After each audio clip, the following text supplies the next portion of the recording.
Bom dia, meus amados, meus queridos irmãos. Neste domingo, que é mais um dia de recolhimento, mais um dia em que as autoridades sanitárias recomendam para que nós fiquemos em casa, tenhamos muita movimentação. Eu queria compartilhar com os irmãos um texto aqui do Evangelho de Mateus, dentro do Sermão da Montanha, no capítulo 5, do verso 17, eu quero ler até o verso 24. Diz assim: Não cuideis que vim destruir a lei ou os profetas. Não vim destruir, mas vim cumprir. Porque em verdade vos digo que até que os céus e a terra passem, nenhum jota ou tio jamais passará da lei, sem que tudo seja cumprido.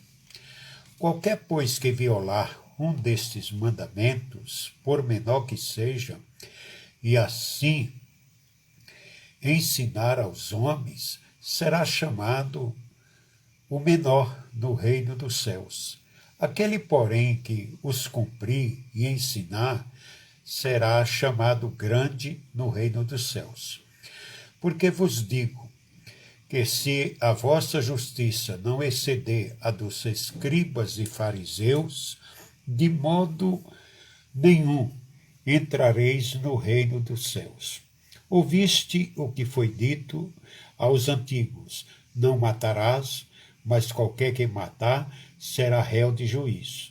Eu, porém, vos digo que qualquer que, sem motivo, se encolerizar contra seu irmão, será réu de juízo, e qualquer que disser a seu irmão raca será réu do sinédrio. Qualquer que lhe disser louco será réu do fogo do inferno.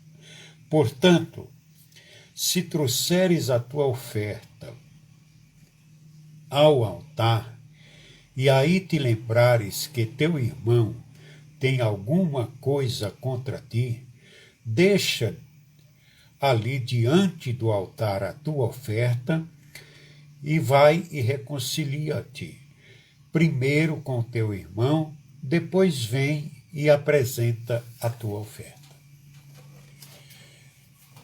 Vai, reconcilia-te primeiro com o teu irmão.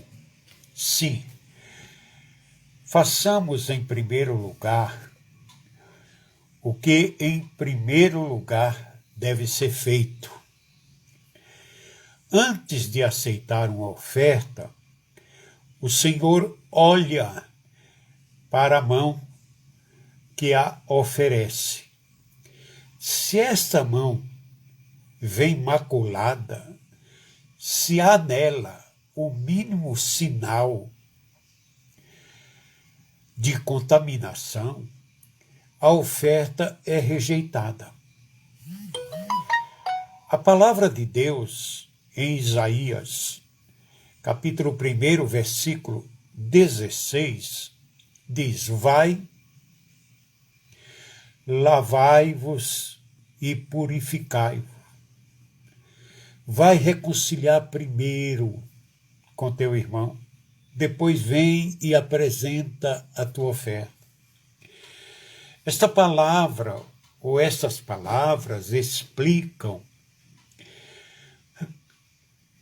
que o que parece inexplicável, rica, magnífica e esplêndidas ofertas não chegam aos céus, enquanto outras incrivelmente insignificantes são lá acolhidas, no meio dos mais jubilosos cânticos de alegria. Foi o que passou com a dádiva da viúva pobre. E a razão por que essas duas pequeníssimas moedas têm cintilado através dos séculos e continuam a irradiar um brilho que não se apaga. As mãos que oferecem estavam santificadas, purificadas pelo sacrifício. Bem podemos dizer que elas se assemelhavam, de algum modo, às próprias mãos de Jesus. Não exibam, ou não exibiam elas também as marcas do amor? Entre aquela dádiva e a cruz havia uma íntima e profunda relação. As mesmas palavras ajudam-nos também a entender por que é que tantos dos nossos serviços religiosos ofendem a Deus.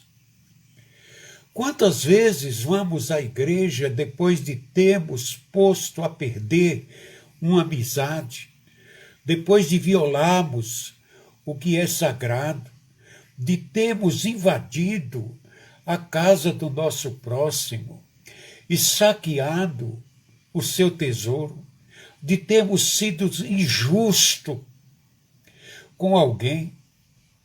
Devemos saber que, se assim procedemos, o Senhor sequer toca na oferta que trazemos. Tanto mais a ira de Deus, ela se acende e ele jamais irá recebê-la, aquela oferta. Deixa ali diante do altar a tua oferta e vai e reconcilia-te primeiro com o teu irmão. Nós vemos nos dias atuais quantas e quantas pessoas que estão subindo no altar de Deus para falarem da sua palavra, para falarem do seu amor, mas sendo, como diz João, homicida, porque são pessoas que fizeram o mal, que mataram espiritualmente o seu irmão. Olhe que o clamor da alma humilhada, ofendida, ela chega diante de Deus. E Deus conhece a cada um de nós, e nós não temos como fugir dessa presença extraordinária. É por isso que Jesus diz: eu não vim anular, mas eu vim cumprir. E ele diz que veio para cumprir e não deixaria de cumprir nem sequer um jota ou um tio.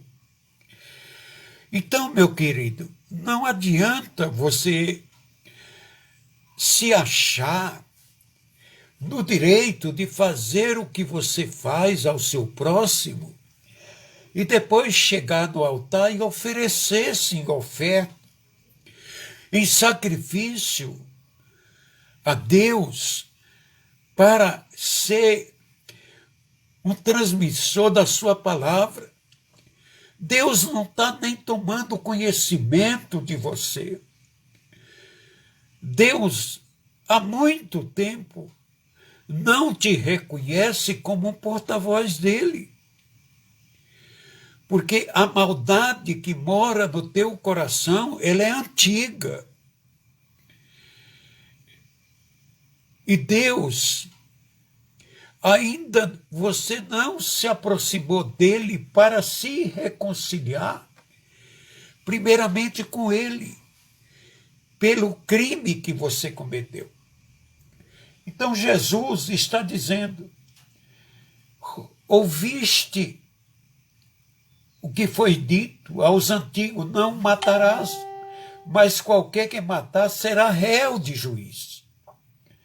Eu, porém, vos digo que qualquer que sem motivo se encolarizar, a cólera é uma ira, a cólera, ela faz com que a pessoa haja fora de si e cometa erros terríveis.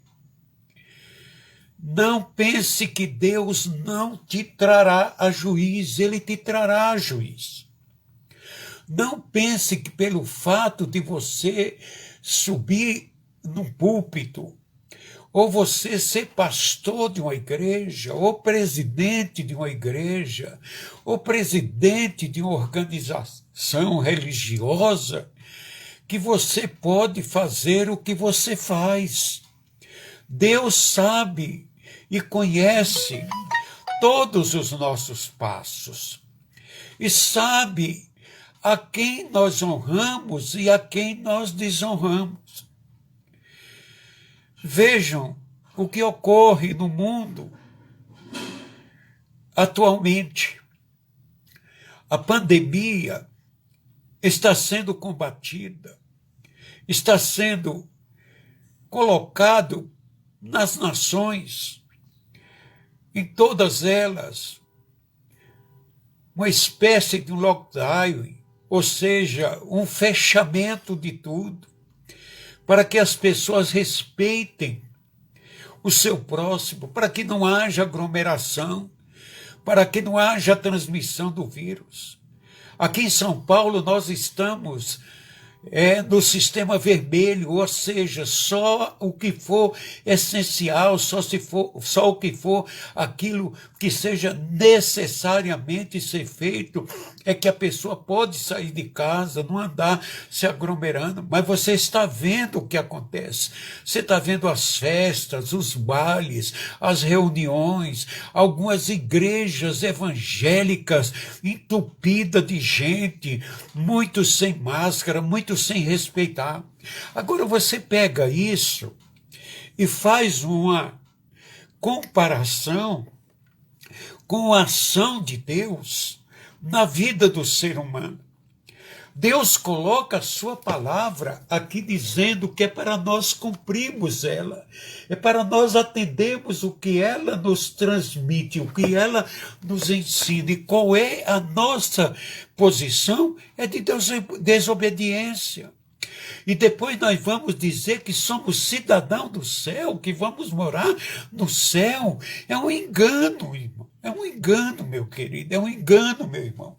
Portanto, respeite isso que Jesus ensinou, para você ser corretamente um representante de Deus.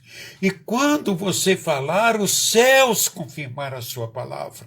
Os céus dão o aval divino àquilo que você está falando. Eu estava aqui meditando na palavra de Deus, e a palavra de Deus diz, aqui no livro na carta aos Hebreus, tem um texto aqui que me chamou muita atenção nesta manhã, que diz assim, que é impossível que os que já uma vez foram iluminados e provaram do dom celestial se tornarem participante do Espírito Santo e provaram da boa palavra de Deus e dos poderes do século futuro, recaíram. Olha, isso é tremendo na vida das pessoas. Recaíram, se expuseram novamente ao pecado, achando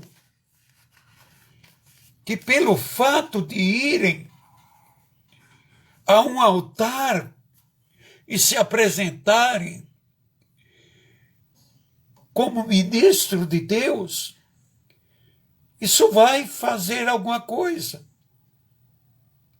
E quando o escritor dessa carta aqui fala, aqueles que foram colocados como heróis na fé, diz que Abel ofereceu sacrifício e Caim também, mas Abel alcançou testemunho de que era justo, dando a Deus testemunho dos seus dons, e por ele, depois de morto, ainda fala. Então, meu querido, lembre-se de uma coisa: você passa, você morre, mas aquilo que você plantou aqui, aquilo fica. E é aquilo que vai falar a teu favor ou contra você. Então, se você é um praticante de boas obras, é um cristão verdadeiro, isso vai ficar na memória, na história. Apocalipse diz que Deus tem prazer na morte do seu justo, porque depois que ele morre, as suas obras o seguem. As obras do justo seguem a história dele, vai ficar para a posteridade. Tá certo? E ele vai ser laureado nos céus por aquilo de bom que ele fez. Agora, aquele que faz as coisas más, ele vai recordar dela no fogo do inferno, porque aquele que pratica o mal contra o seu irmão não pode herdar o céu, porque Deus não é injusto e a lei de Deus, ela se cumpre na totalidade, porque ela diz que ele não terá o culpado por inocente e nem o inocente por culpado, que aquilo que o homem plantar, isso ceifará, e que a alma que pecar, essa morrerá. Então essa é uma palavra que eu deixo para você nesta manhã, para que você medite o que você está deixando na história. O que você está deixando na lembrança daqueles que te conhecem, daqueles que sabem os teus atos, os teus atos, os teus atos, não as suas palavras. Deus o abençoe.